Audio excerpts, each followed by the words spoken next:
Tuscaloosa carried a warmth that spread over the red clay roads and the leaning pines that guarded the edges of the city.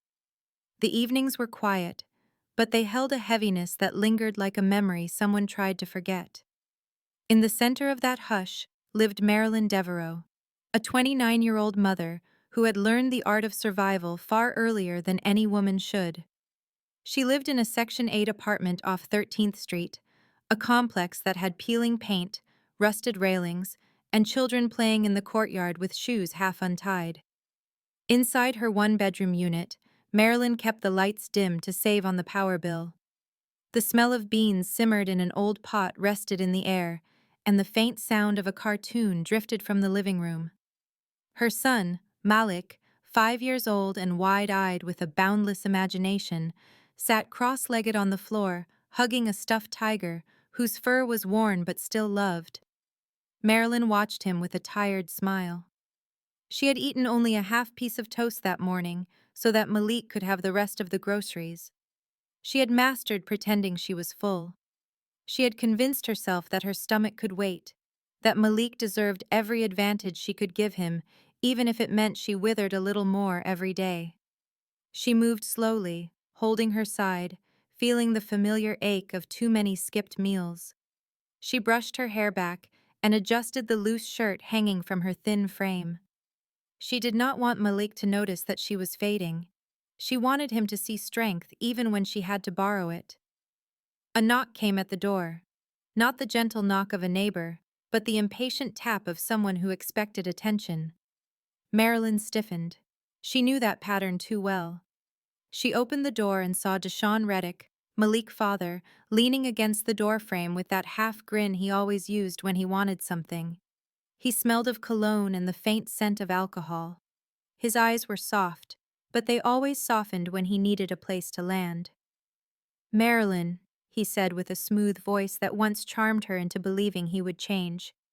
"I came to see my son. And you. I miss you. I really do." She stepped back, letting him inside because she hated the arguments that always erupted when she told him no. Malik jumped up, excited to see his father, and Deshaun lifted him with a laugh that sounded too smooth, too practiced. For a moment, the apartment felt full. It felt almost like a family again. Marilyn stood quietly by the counter, watching them, wishing the peace would last. But she knew the truth behind the pretty picture. She knew the other women, the late-night messages from strangers who revealed secrets she already feared. She knew how he would tell her he loved her, then disappear for days. Later, when Malik fell asleep on the couch, Deshaun slid closer. "You know I care about you," he murmured. "I want us to work. I just got things going on right now. But I love you. I always will." Marilyn felt her throat tighten. She wanted to believe him. She wanted Malik to have a father who stayed. She wanted the dream she had carried since she was 21, when she first found out she was pregnant. But she also remembered the arguments, the disrespect, the way he left her wondering if she mattered. "You say that," she answered softly. "But you keep hurting me. You keep coming and going like I am a choice you make on days you feel lonely." Deshaun frowned and leaned back, the warmth fading from his expression. "So now you have an attitude. I came all the way over here. I am trying." "Trying means staying," she said. "Trying means honesty. Trying means more than pretty words that fall apart the next day." His jaw tightened. "See? This is why things get messed up between us," he muttered as he stood. "I try to fix things and you push me away. Maybe you need to figure out what you want." He left without another word. The door slammed, rattling the loose frame. The apartment fell into silence except for the hum of the refrigerator. Marilyn closed her eyes, leaning against the wall, feeling the pressure of a future she could barely carry. She whispered to herself, a promise she did not yet believe but needed to say. "I will find a way. I will not break."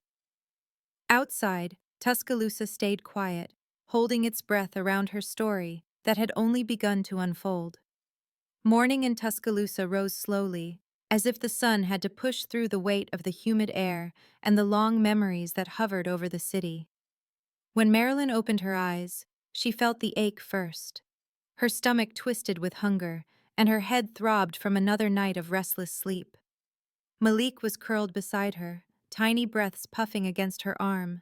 She brushed his cheek gently and hesitated before standing. Her legs felt weak, but she forced herself upright. Breakfast came first, even when she did not eat it. She moved around the kitchen quietly, boiling water for instant grits and heating the last piece of turkey sausage. Malik bounced into the room with a sleepy grin, rubbing his eyes. He was always hungry, always energized. Marilyn smiled even through her fatigue. She placed the bowl in front of him and watched joy spread across his face as he dug into the warm food. She took a sip of water, filling her stomach with something that was not real nourishment, but it would do for now.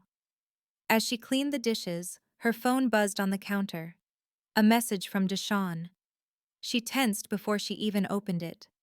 His words were sweet at first. He talked about how he had thought about her all night, how he missed her, how he wanted to come by later if she was free. Then, 2 messages later, he switched. He accused her of being distant. He said she had an attitude. He said she should be grateful he even tried. Marilyn stared at the screen, feeling that familiar swing between hope and hurt. She typed a simple reply, trying to keep the peace for Malik's sake. She told him that he could stop by if he wanted to see their son. Nothing more. She tucked the phone away, just as a knock sounded from outside. It was her neighbor, Tamika Robinson, a woman with a soft, round face and a laugh that seemed too bright for a place that often felt dim. She carried a plastic grocery bag and held it out. "Got some extra fruit from my sister," Tamika said warmly. "You and Malik take some." Marilyn blinked, surprised. She had not told anyone how little she had eaten, but Tamika knew things without being told. Maybe it was the way Marilyn moved, or the way her clothes hung a bit looser than before. "Thank you," Marilyn whispered. "You look tired," Tamika replied, lowering her voice. "You need to rest. And you need to eat something too. A mama cannot pour from an empty cup." Marilyn forced a smile. "I am trying." "I know you are." When Tamika left, Marilyn closed the door and took a deep breath. She peeled a small orange from the bag and ate half of it. The sweetness hit her tongue like sunlight. She saved the other half for later, for when her energy would drop again. By afternoon, the air grew thick with heat, and Malik sat on the floor drawing with worn crayons. Marilyn watched him, grateful for his laughter, grateful for the brightness he carried effortlessly. Her phone buzzed again, another message from Deshawn, telling her he was on the way. She braced herself. He arrived with the same swagger, the same sweet talk wrapped in unpredictability. Malik ran to greet him. Marilyn stepped aside. She did not want another argument, not today, not in front of their son. But Deshawn noticed her coolness immediately. He narrowed his eyes. "So you acting funny now?" "I am tired, Deshawn. I do not want problems today. Please just spend time with Malik." He huffed, but sat down with their son. For a few moments, things were calm. Then his phone lit up and a woman name flashed across the screen. Deshawn angled the phone away, but Marilyn had seen. Her stomach twisted, and not from hunger this time. He saw her expression and rolled his eyes. "Here you go again, always judging me, always assuming things." "You told me you wanted to fix things," she said quietly. "But you talk to other women every day. I do not understand what you expect from me." "I expect you to support me," he snapped. "I expect you not to question me every time someone calls. I am here, am I not?" "You are here for an hour a week," she answered, voice trembling. "Then you leave, and I do not hear from you until you feel lonely again. That is not love." His anger rose, sharp and quick. "See, this is why I never stay. You push me away with all this drama." "I am trying to survive," she said softly. "And I am trying to raise our child without losing myself." Deshawn grabbed his keys and stood abruptly. "I do not have time for this. I came to see my son, but you always make it about you." He left again, leaving Malik confused and Marilyn exhausted. The door closed, and for a long moment she sat in silence. She wondered how long she would keep doing this. How long she would keep waiting for a man who only loved her when it suited him. She did not know it yet, but something new was coming. Something that would change everything. The next week arrived with a steady rain that tapped softly against the old window frames in Marilyn's apartment. The gray sky made the day feel slow, as if time itself had grown heavy. Malik sat on the couch with his toy cars, humming to himself while Marilyn folded laundry that smelled faintly of detergent and damp air. She tried not to think about the thinness of her own shirts or the ache in her stomach. She pushed through it, as she always did. Her phone remained silent for most of the morning. No messages from Deshawn, no apologies, no sweet words that would later shift into sharp ones. The quiet was confusing at first, then unsettling. She told herself she should be grateful for a break from the roller coaster of emotions, but she felt a strange emptiness, like she had grown used to the chaos. By early afternoon, the rain slowed. Marilyn decided to take Malik outside to splash in the puddles near the courtyard. She held his hand while he hopped from puddle to puddle, giggling as water splashed around his shoes. His joy was a kind of healing, small but steady. They were walking back toward the building when someone called out. A deep, warm voice. "Excuse me, ma'am. You dropped this."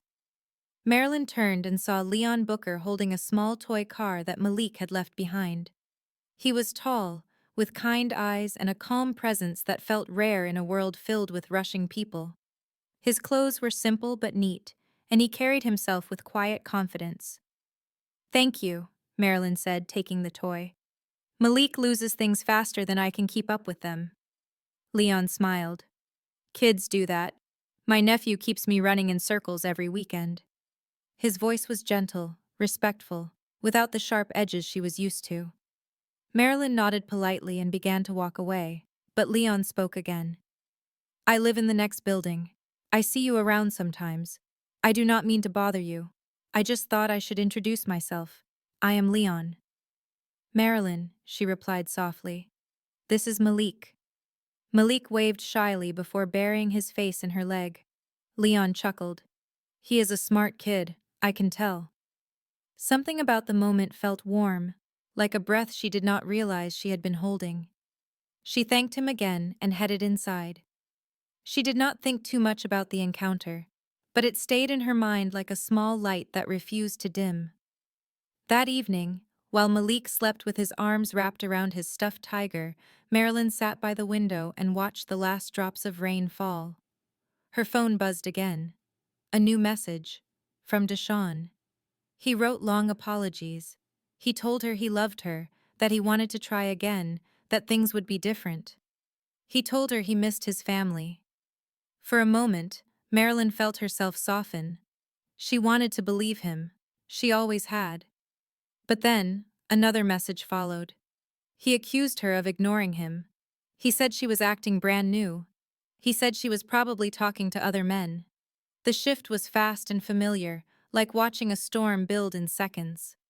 Marilyn closed her eyes. She felt tired in a way that reached her bones. The next day, Leon passed by again as she and Malik walked toward the bus stop. He offered them a ride. At first she declined out of habit, but he insisted kindly, without pressure.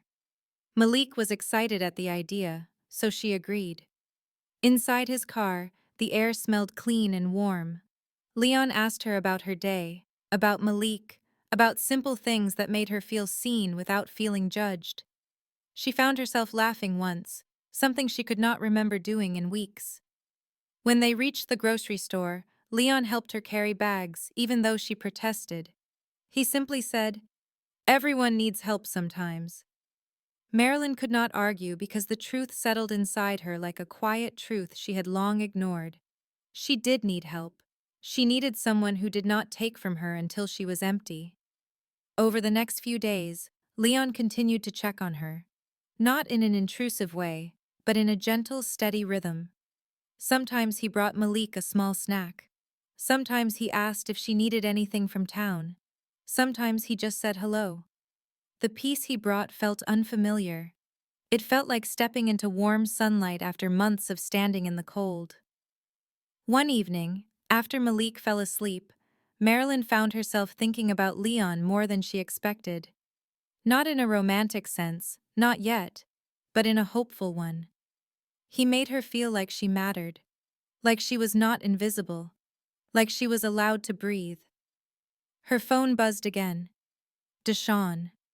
Another argument waiting to happen. Another cycle that drained her soul. She stared at the screen, then placed the phone face down. For the first time, she felt the possibility of a different future begin to form. Not a perfect one, but one where she did not feel alone. One where she did not have to carry every burden by herself. She did not know where this path with Leon would lead, but she knew one thing: something had shifted, and she was not sure she wanted to turn back. The next week unfolded in a way that surprised Marilyn. Life did not suddenly become easier, but the heaviness she carried began to shift little by little. It happened in small moments that did not feel dramatic on their own. A laugh shared with Malik. A morning where her stomach hurt a little less because she forced herself to eat the fruit Tamika had given her. A soft knock on the door followed by Leon's gentle voice asking if she needed help carrying her groceries upstairs. He never pushed himself into her life. He never asked personal questions she was not ready to answer. Instead, he showed up in simple ways that felt steady and real. One evening, as the sky over Tuscaloosa turned deep orange, Marilyn walked out onto the balcony to get a breath of air. The sun settled over the rooftops, casting long shadows that stretched across the courtyard. Malik played with a group of neighborhood kids, his laughter echoing upward. She wrapped her arms around herself, feeling the breeze lift strands of her hair. Leon stepped out of the building next door and spotted her. He gave a polite wave before walking over to the shared railing that separated their balconies. "Beautiful sunset," he said. "It really is," Marilyn replied softly. They stood quietly for a moment, listening to the children play. "How are you feeling tonight?" Leon asked. Marilyn hesitated. She did not want to burden him. She did not want to seem fragile. But his eyes were kind, and his voice held genuine concern rather than curiosity. "I am trying," she answered honestly. "Some days feel better. Some days feel heavy." Leon nodded. "That is how life goes. But you do not have to carry everything alone. Even strong people need support." His words touched a place inside her that she usually kept hidden. She looked down, blinking back a sting of emotion. She had grown so used to pretending everything was fine that hearing someone acknowledge her struggle felt almost overwhelming. "Thank you," she said quietly. A few days later, he asked her if she would like to go out for dinner. Nothing fancy, just a small soul food restaurant near the river that he enjoyed. Marilyn almost said no. She told herself that she did not have time, that she could not leave Malik, that she was not ready. But Tamika offered to watch Malik for the evening and gently encouraged her. "You deserve a night out," Tamika insisted. "Go enjoy yourself. Let someone treat you the way you should have been treated a long time ago." So Marilyn agreed. When Leon arrived, he looked clean and calm, dressed in a simple button-up shirt. He greeted Malik first, high-fiving him and making him laugh. Marilyn watched them with a soft feeling in her chest.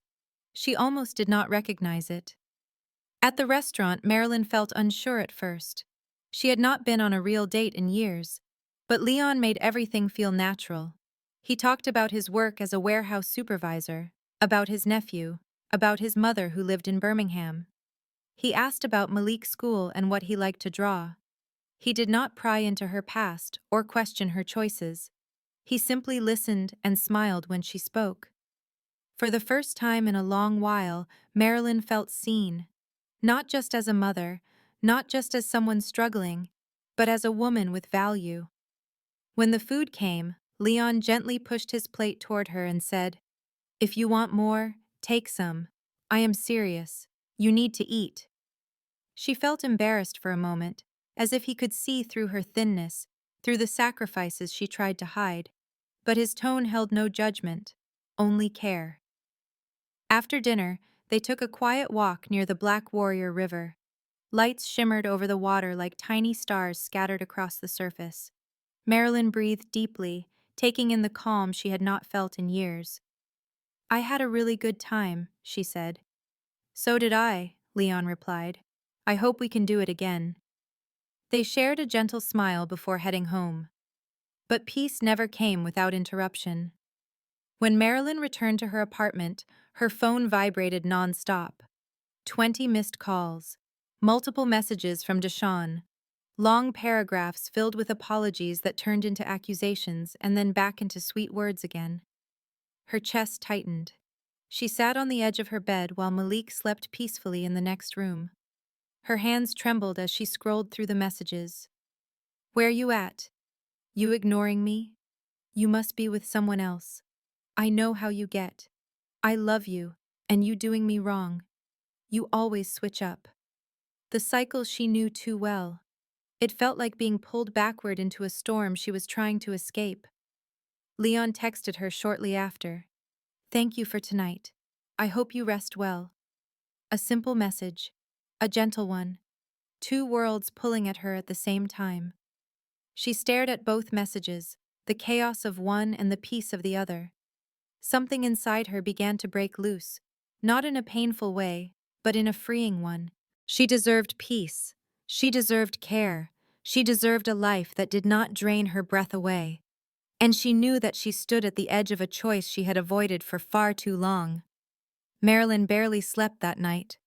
The glow from her phone screen lingered in her mind long after she turned it face down on the nightstand. She lay still beside Malik, listening to his soft breathing while her thoughts moved like shifting shadows across the ceiling. Two voices echoed in her mind. One was warm and patient, carrying steady reassurance. The other was loud, unpredictable, and always ready to wound her. By morning, her eyes felt heavy, but she pushed herself up anyway. Malik needed breakfast, needed attention, needed love. She moved slowly, trying to shake off the emotional weight pressing against her ribs. As she stirred oatmeal in a small pot, her phone buzzed again. She hesitated before touching it. More messages from Deshawn. "Where were you last night? You playing games? I know you seeing somebody. You think you too good for me now. You the mother of my son and you acting wild." Then another message came. "I love you. I want my family. Why you ignore me?" She felt the familiar exhaustion wash over her, the endless tug of war, the guilt he used like a rope around her throat. A soft knock came at the door. Marilyn's heart jumped, fearing it might be him, but when she opened it, Leon stood there with a small paper bag and a gentle smile. "Morning," he said softly. "I know you have a lot going on, so I brought some breakfast sandwiches. Thought it might help a little." Marilyn blinked, touched by the gesture. "Thank you. You did not have to do that." "I know," he replied, "but I wanted to." His kindness felt like a warm hand resting softly over her storming heart. Malik rushed over, hugging Leon's leg with excitement. Leon laughed and ruffled his hair. "I will not keep you," he said. "I just wanted to check on you." Before he left, he added, "If you ever need anything, even just someone to talk to, I am right next door." When the door closed, Marilyn leaned against it, letting the gentleness of the moment sink in. It felt so different from the chaos she had lived with for so long.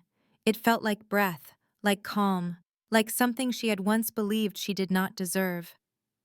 Later that afternoon, while Malik napped, Marilyn sat on the couch and stared at her phone again. Deshawn messages kept coming. 20 missed calls, then 30, then 40. Long paragraphs poured in, each shifting tone like a flickering flame. Accusations, apologies, jealousy, sudden sweetness, then bitterness again. "You with another man, you lying to me, you never cared, I hate how you treat me." Then minutes later, "I love you so much, I need my family, you belong with me." Her heart raced as the screen filled with words that felt both familiar and suffocating. She felt her breath shorten. She felt the room press in around her. She thought of Malik. She thought of her thin arms and her tired bones. She thought of every night she cried quietly while her son slept. Then she thought of the quiet steadiness of Leon's voice, the way he looked at her as if she mattered, the way he respected her boundaries without question. A single moment of clarity rose inside her. She could not keep living in chaos and calling it love.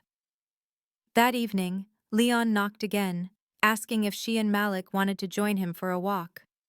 Marilyn hesitated at first, but Malik's excitement pushed her to agree.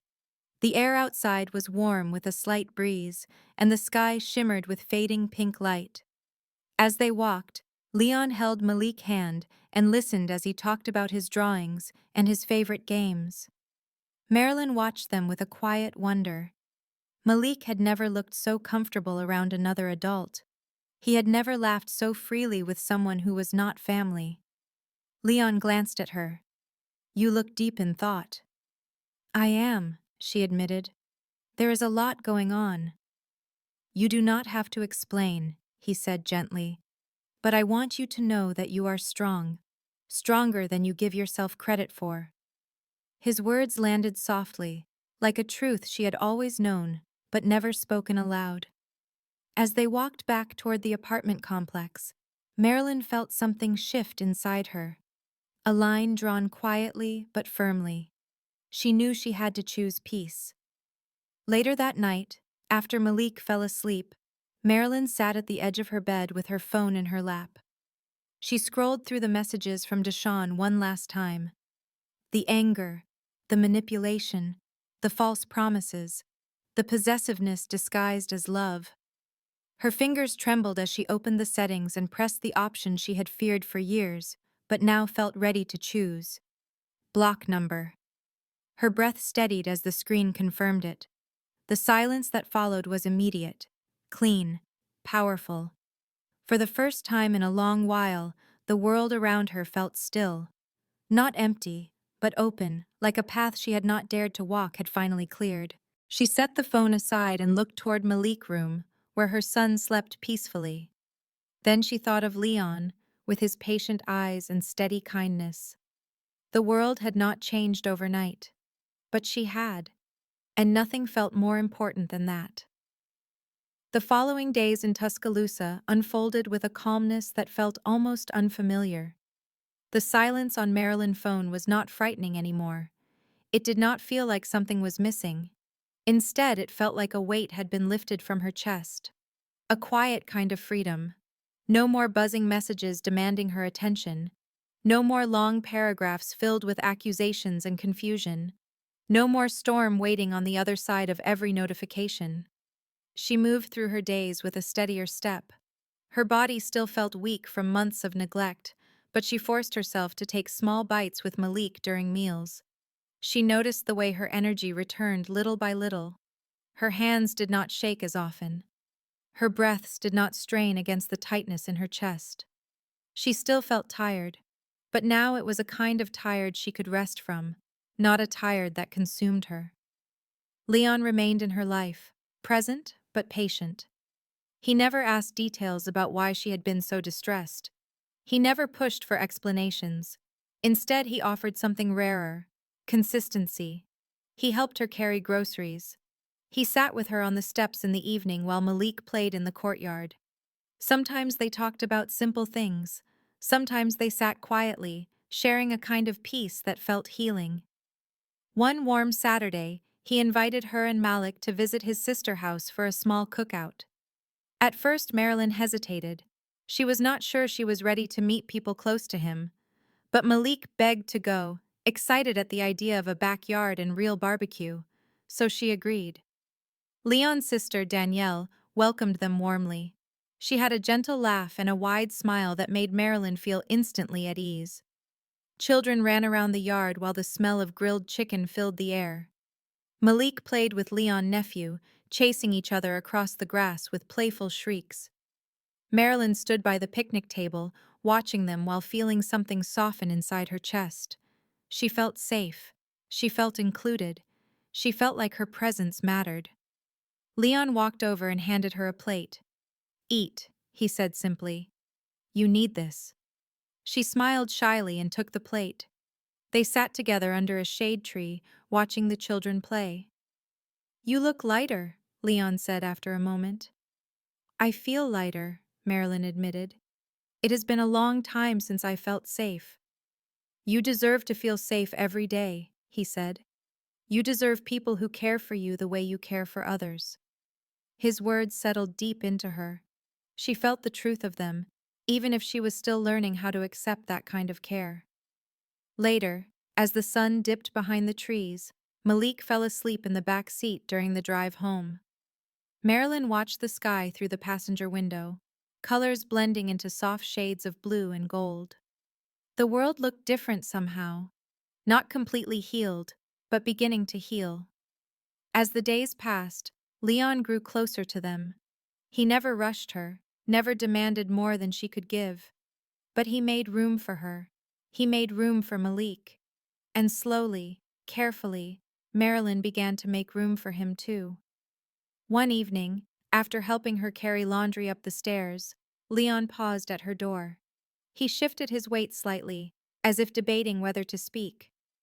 "Marilyn," he said, his voice calm and steady, "I just want you to know that I care about you. I care about Malik. I am not here to replace anything or anyone in your life. But I want to be here for you if you will let me." Her breath caught, not from fear, but from the quiet sincerity in his voice. No grand declarations, no dramatic promises, just truth. "I believe you," she said softly, "and I am grateful for you, more than you know." Leon smiled, a warm, honest smile that reached his eyes. "One day at a time," he said gently. From that point forward, the connection between them deepened. Marilyn found comfort in his presence. He made her laugh. He listened. He asked how she was feeling every morning, not out of obligation but genuine concern. He reminded her to eat. He helped Malik with small school assignments. He made their little world feel stable. And even on days when doubt crept in, even when the old pain tried to whisper that she did not deserve happiness, Leon remained steady. That steadiness was something she had never known before. One night, as she tucked Malik into bed, she realized just how far she had come.